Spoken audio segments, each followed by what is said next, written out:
Halo adik-adik, selamat berjumpa kembali dengan kakak di pembelajaran kali ini, yaitu kita belajar tentang sel. Kakak harap sebelum dalam pembelajaran kalian sehat-sehat selalu, tidak kekurangan suatu apapun, dan tetap semangat walaupun belajar online. Tidak seperti bertatap muka sebelumnya, tetap semangat walaupun belajar lewat video. Itu akan menambah semangat kalian dan kakak harap lebih mengerti dan paham. Oke, materi ini saya bawakan sendiri, yaitu Sri Yulianti, mengajar mata pelajaran biologi di SMA Pembangunan 5 Yapis, Waena.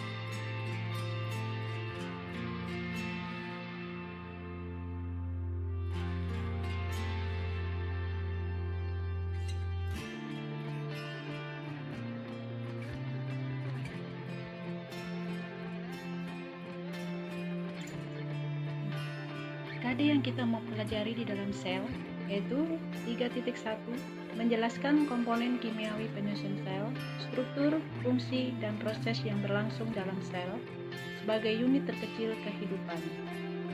Indikator yang kita mau capai ada 5, yaitu mengidentifikasi komponen kimiawi penyusun sel, membandingkan sel prokariot dengan eukariot, menjelaskan struktur bagian-bagian sel dan fungsinya, menyebutkan bagian-bagian sel hewan, dan menyebutkan bagian-bagian sel tumbuhan.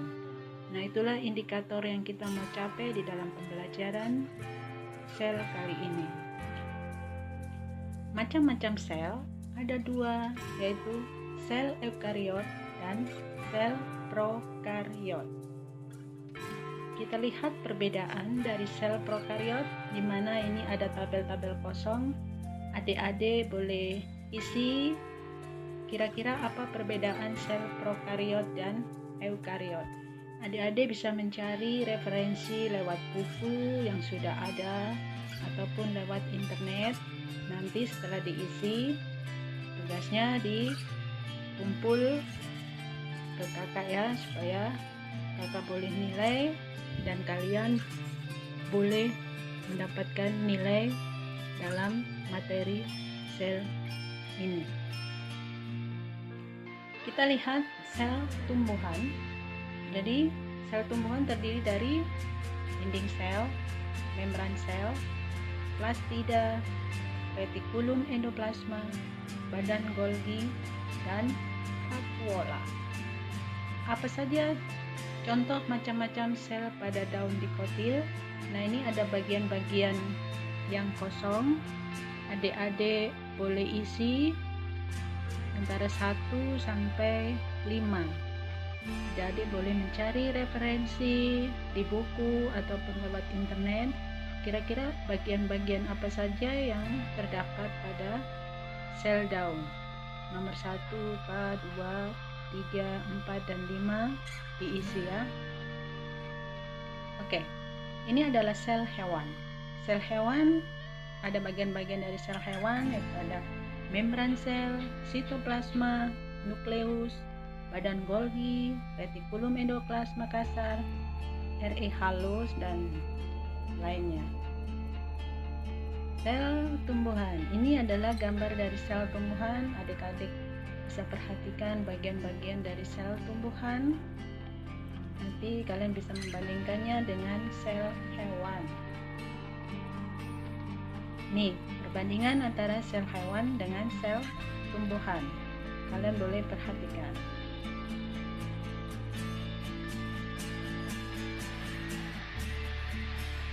Jadi, dilihat perbedaan dari sel hewan dan sel tumbuhan. Kira-kira apa yang tidak ada pada sel hewan dan apa yang tidak ada pada sel tumbuhan. Ada sel membran melindungi sel dan mengontrol transport zat. Plasma adalah substansi gel dalam sel tempat keberadaan organel-organel.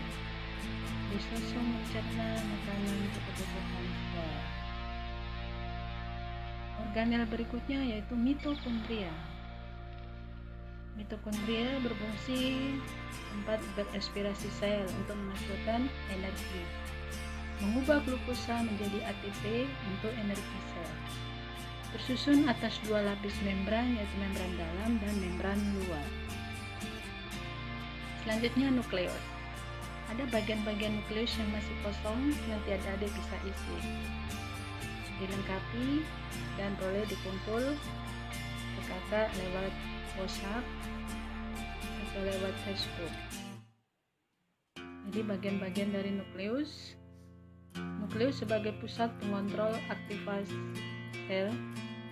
Kromosom dibentuk dari benang kromatin, DNA membentuk bahan kromatin, nukleus membran melindungi nukleus. Nukleolus menstimuli RNA untuk melakukan protein sintesis. Itu adalah nukleus. Selanjutnya ada endoplasmic reticulum atau yang disebut dengan retikulum endoplasma. Ada dua macam. Ada yang titik-titik hitam itu yang disebut dengan ribosom, disebut dengan retikulum endoplasma kasar. Sedangkan yang tidak ada titik-titik hitam itu disebut retikulum endoplasma halus karena tidak terdapat ribosom. Jadi perhatikan kalau ada bintik-bintik itu adalah ribosomnya, berarti dia RE kasar. Kalau yang halus tidak ada bintik-bintik, tidak ada ribosomnya, berarti dia RE halus. Ini masih retikulum endoplasma, itu fungsinya sebagai tempat menyimpan protein. Selanjutnya itu ribosom. Ribosom berfungsi sebagai sintesis protein. Ribosom juga melakukan perakitan pada retikulum endoplasma kasar. Jadi ribosom menempel pada RE, maka dari itu disebut dengan retikulum endoplasma kasar. Jadi nukleus mengkoordinir untuk membuat protein, ribosom membuat protein, aparatus Golgi menyimpan dan mengekspor protein. Ini adalah gambar dari Golgi aparatus atau aparatus Golgi yang ditemukan oleh Golgi. Jadi berfungsi tempat menampung hasil sintesis protein, tempat mentransfer protein keluar sel, dan menampung di dalam vesikel. Protein ditampung di dalam vesikel. Ini masih menggambarkan. Selanjutnya ada membran sel. Membran sel berfungsi untuk tempat keluar masuknya zat dari luar ke dalam sel. Transportasi zat ada dua macam, yaitu transport aktif, transport pasif. Transport pasif ada osmosis dan difusi. Nah, ini adalah gambar dari nukleus. Ada bagian-bagian dari nukleus, kalian bisa perhatikan. Dan ini adalah gambar dari sel tumbuhan dan bagian-bagiannya. Dan ini sel hewan. Oke, itu tadi tentang sel, dan selanjutnya kita akan bertemu pada pembelajaran berikutnya. Dan yang tadi slide-slide yang masih kosong, adik-adik boleh pelajari dan melengkapi slide-slide yang ada. Oke, sampai jumpa. Terima kasih. Salam sehat.